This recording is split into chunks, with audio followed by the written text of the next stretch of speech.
Welcome to another video of Careers Express, brought to you by the Cyprus Mail, where job seekers and professionals can stay up to date with what matters most in our world of work.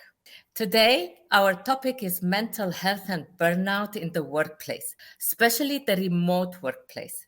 Joining me for our discussion is the Head of Global People Development at Exness, Elena Krutova. Elena, welcome. It's great to have you with us. Thank you, Elizabeth.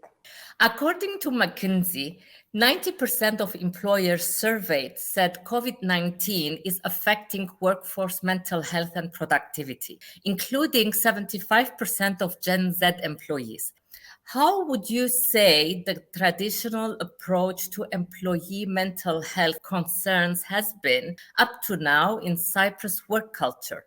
Thank you, Elizabeth, for this question. Of course, it's obvious that after pandemic, many changes happened in the world, and the traditional approaches to mental health were quite limited. And the employers were thinking mainly about the medical insurance and, to some extent, some entertainment or event activities for employees and the families. But as far pandemic happened, many employers started to think how to make the life of employees better, how to help them to feel better at work, especially when they are working remotely from home, alone with their families, with no connection to the colleagues, or without these well-known human moments when you can talk to a person, when you can have a coffee with somebody from your team, when you can discuss some obvious questions which disturb you. And this forced the development of these mental health topics and the further attention from many companies all over the world. And right now, of course, we're all doing significantly more than what it was done before. So based on the stats that I shared earlier, would you say employers now are taking action in terms of mental health? If so, how? Yes, definitely. We see many changes all over the world. Some companies started to introduce new practices towards mental health, starting from some reactive activities, such as offering psychological counseling to the employees, or some proactive activities. And we see press releases about the employers adding one more vacation day for mental health, probably, or reducing working hours on Fridays so people can spend more time with their families, or doing some other efforts globally in order to help employees to feel a bit better in current circumstances. So definitely the topic is emerging and we see good progress there. What are the integrated intervention strategies that Exness is implementing to support employee mental health?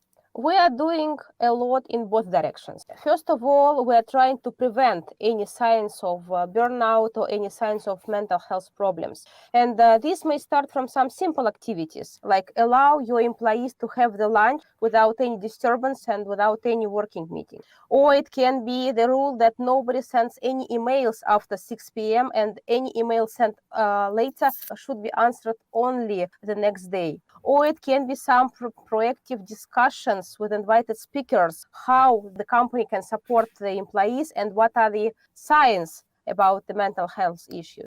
And of course, we do a lot in terms of reactive measures if some strange things happen. Some employees may feel stressed. Some employees may feel lonely. Some employees may say that they are burning out and they need help. And in that circumstances, we as a company, we promote some activities and some tools, some programs, some specialists even invited to the company to help people to be better. So you already mentioned some of the strategies implemented. What are the integrated overall intervention strategies that Exness is implementing to support employee mental health? Our overall approach that we believe that we need to treat our employees as human beings, as people with their concerns, and we need to take care of them as people and their families as a part of our community as well. Therefore, additionally to what I said, we're also trying to create the community for the families where all the family members can feel better together. So we do also some entertaining activities, educational activities for the spouses and the kids as well. And this brings huge value for us as an employer because we see that employees value that, and also we know that this positively affects the performance of the employees. But at the end of the day, are companies investing enough on employee well-being? That's a good question, because we may see a number of press releases when the companies are promoting themselves as someone who is doing a lot. But in reality, the employees can still suffer, because mental health is not the topic you discuss every day.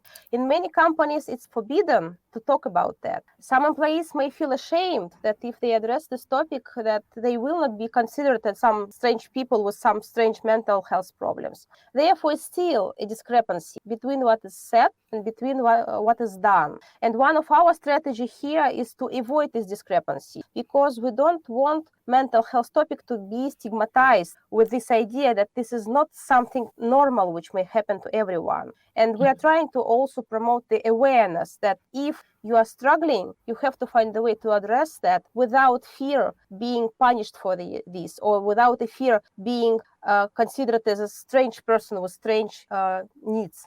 You mentioned the discrepancy. We also can consider that as a disconnect as well, because when we listen to employees, there is a significant disconnect in meeting their needs. So what do you believe are the causes of this disconnect, and how can employers overcome it? I believe in honesty and transparency. And whatever you are trying to do, you need to do it with all your heart. And therefore, if the company declares that they are taking care of mental health of the employees, the efforts should be significant enough in order to prove that we are doing our best. And this discrepancy happens when you say something and then you do something opposite. For example, you're promoting mental health topic and you are saying that you are taking care of this, but at the same time, employees are working till 9 p.m. every day, and every email may be sent even like late in the midnight. This is not right. Therefore, we as a company, we believe that all our actions should be supported respectively, and all our words should be connected with the reality. Therefore, in order to get a real acceptance of the topic, we need to say something about the topic, and also we need to prove that we are doing some respective actions to prove it. So you touched on the topic of stigma earlier. How is today's organization's culture exposing and eliminating it? This is a very complicated topic, because in many corporate cultures, employees don't feel safe talking about it. In many cultures, it's still a main motto, up or out, when employees have to work a lot, and also they have to deliver at their best level despite of their personal troubles or despite of the help they may require. And therefore, in these cultures, people are suffering more, because they cannot express their own concerns. And therefore, the stigma idea appears, because from one side, people want to be happy. From another side, the company culture does not support it at all. And I believe that all the employers should treat the topic seriously. Otherwise, people will see the difference between what's going on in reality and between the declared values, and the corporate culture will suffer. With all that said, how does the right mental health and well-being support impact employee productivity? Are there any surprises or unexpected results? I can say for myself, when I feel happy, when I feel empowered, I can do significantly more. And what is more important, I can find some creative solution to any problem which appear at my work.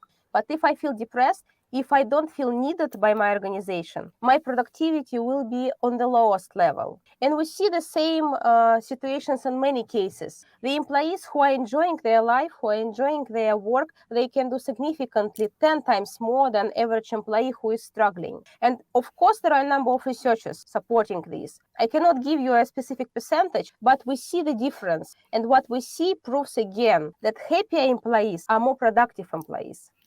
Do you foresee any future changes in supporting mental health and well-being in today's work culture? If so, what might they be? First of all, I see that many organizations made this first step already. They started to talk about topic. They started to bring more awareness about the topic and give more information about what can happen if this topic is not treated seriously. Then the second, some actions should be done. And of course, we are talking about traditional actions like doing some psychological counseling or adding some lectures or awareness programs, but also the employers can go further. they can integrate the employees into work the way then they don't suffer. For example, they can introduce some practices, stress relief practices, anger management practices. They can talk openly between employees and management, how they can improve the relations. Because finally, mental health topics appear not only in after pandemic world or not only when people are working remotely, but these issues appear when you don't have a connection with your manager, when you cannot share an open feedback if you don't like something, or your manager does not appreciate your efforts and you feel useless and you feel don't need it. Therefore, all these approaches and all their contemporary HR approaches should be deeply integrated into work cultures, and therefore all these efforts together will bring more value to mental health topic and employees' well-being. So much to think about. Before we go, do you have any final thoughts? I truly believe that our well-being and our happiness can be deeply connected with our work. And our employers and our managers can help us to feel better. But this is a huge effort. We need to admit the topic is complex. We need to increase the awareness of the topic. And of course, we need to treat this topic seriously. And then all of us will become happier at work. And our results, of course, will prove that this was the right move. Finally, where can people learn more about Exness? We're doing a number of different publications, as well as we have our own social media and the website, exnesscareers.com. We usually post articles, some photos, our vacancies. So you can follow us on LinkedIn, you can follow us on Facebook, and also you can check out our website, exnesscareers.com. Elena, thanks so much for sharing these valuable insights. Thank you, Elizabeth. Thanks also to you, our Careers Express viewers, for joining us. If you found this video useful, please like, share, and subscribe to this channel, and follow us on social media as well. See you in a new video very soon.